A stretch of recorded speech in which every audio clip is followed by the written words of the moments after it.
Have you ever felt like a puppet?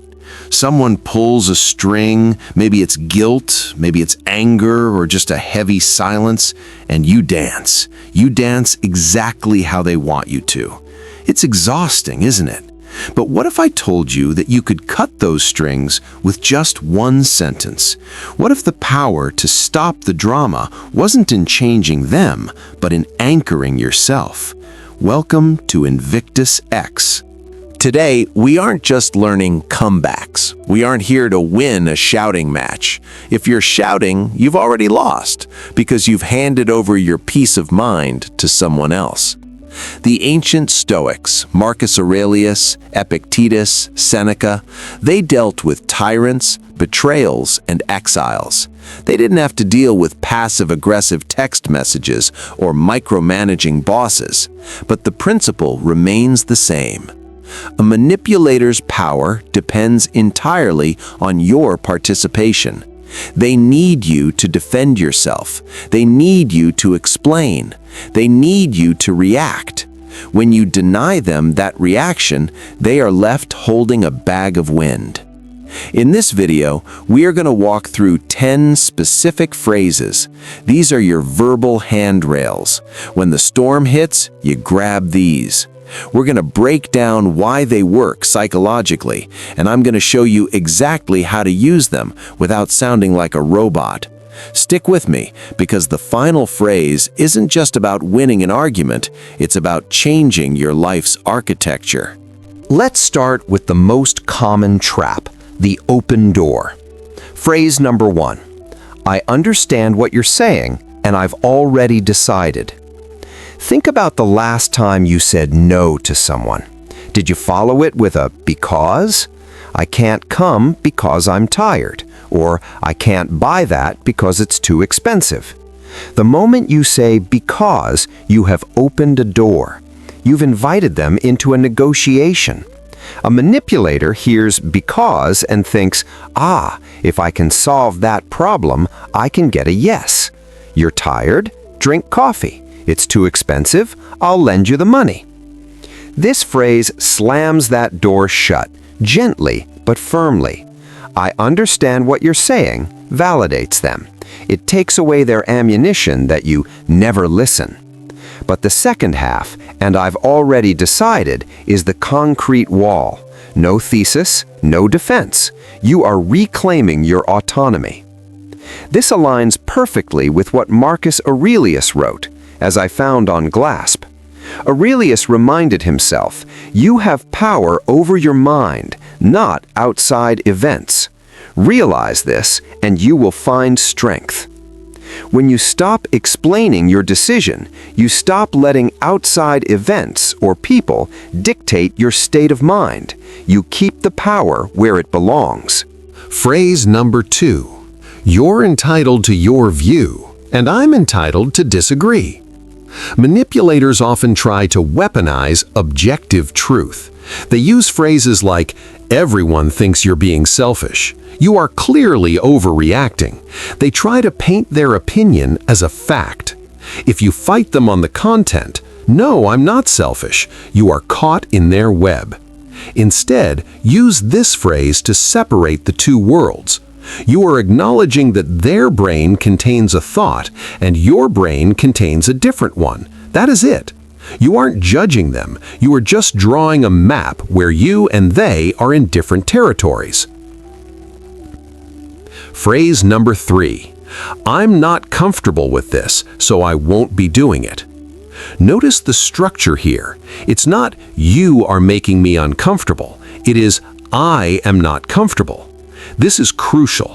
When you blame them, they can argue, I didn't mean it like that. But when you state your internal feeling as a fact, it is unarguable. You are the world's leading expert on your own feelings. Let's pause for a second. I want to tell you a story about a man named David. David had a brother who was, let's say, financially chaotic. Every few months, the brother would call with a crisis. If you don't help me, I'll lose the car. If you loved me, you wouldn't let me sink. For years, David paid. He argued, he yelled, he lectured, but he paid. He thought he was helping. Then David found Stoicism. The next time the brother called, screaming about how David was cold-hearted for not wiring cash, David didn't yell back. He didn't explain his own budget. He simply used phrase number 4. If I have to disrespect myself to please you, my answer is no. The brother was stunned. Disrespect yourself? How? David stayed silent. He realized that giving away his savings to fix a mistake his brother made was a form of self-disrespect. It was betraying his own future for temporary peace.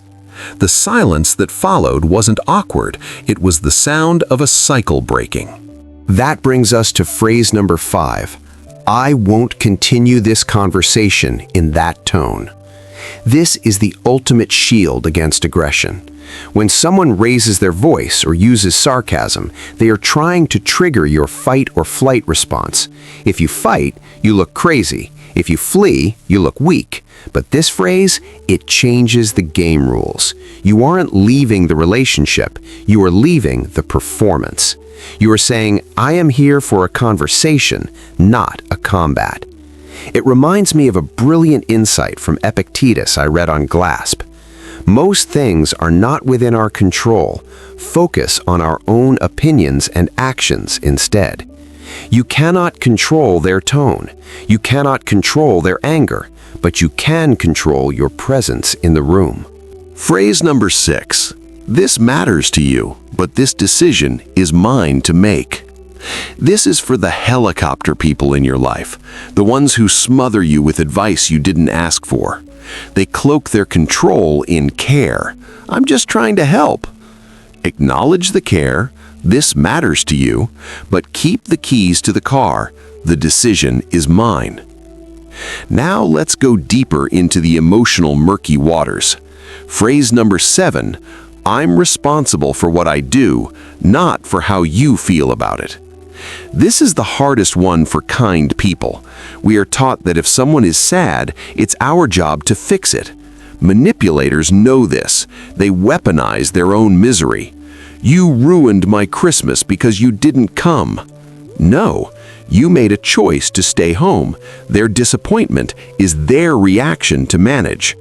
This isn't being cold, it's being clear. You cannot carry the emotional baggage of two people. You will break. Phrase number 8. I prefer honest silence to a forced agreement. Have you ever said, yeah, sure, okay, just to make someone stop talking? We all have. That is a forced agreement. It's a lie. And every time you do it, a little piece of your self-respect dies. Stoicism demands truth. As Marcus Aurelius said, if it is not right, do not do it. If it is not true, do not say it. Tell them you prefer silence. It's uncomfortable, yes, but it's real. We are approaching the end, and these last two are for the most dangerous types of manipulation: gaslighting and toxic return. Phrase number 9.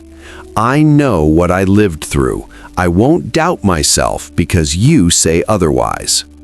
Gaslighting is when someone tries to rewrite your memory. I never said that.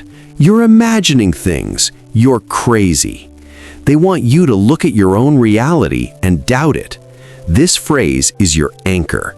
You don't need to convince them that you are right. You just need to remind yourself that you were there. And finally, phrase number 10. This is the heavy lifter. I can forgive you, but you no longer get the same access to my life. There is a misconception that forgiveness means reset, that if you forgive a cheating partner or a lying friend, you must let them back into the inner circle. Absolutely not. Forgiveness is letting go of the hot coal of anger so you don't get burned. Access is a privilege based on trust. They are two different accounts. You can forgive the debt, but you don't have to lend the money ever again. I want you to imagine your mind as a fortress, your inner citadel, as the Stoics called it. These phrases are not just words, they are the guards at the gate. When you use them, you might feel afraid at first. Your heart might race. That's okay. That's just the sound of a muscle being used for the first time. The manipulator will be confused. They might get louder. They might try harder. But if you hold the line calmly, without anger, they will eventually hit the wall of your self-respect and slide off. You are teaching the world how to treat you. Every time you speak these words, you are voting for the person you want to become. Here is my challenge to you. Pick one phrase from this list, just one. Write it on a sticky note, put it on your mirror, and the next time you feel those strings being pulled, use it. I want to hear from you. Which of these phrases do you need the most right now? Or do you have a personal rule that keeps your peace? Share it in the comments below. Let's build a library of wisdom down there. If you found value in this, remember to subscribe to INVICTUS X. We don't just talk about philosophy here. We build armor for the modern world. Your future self is waiting for you to take the wheel. Make them proud. Thank you for watching.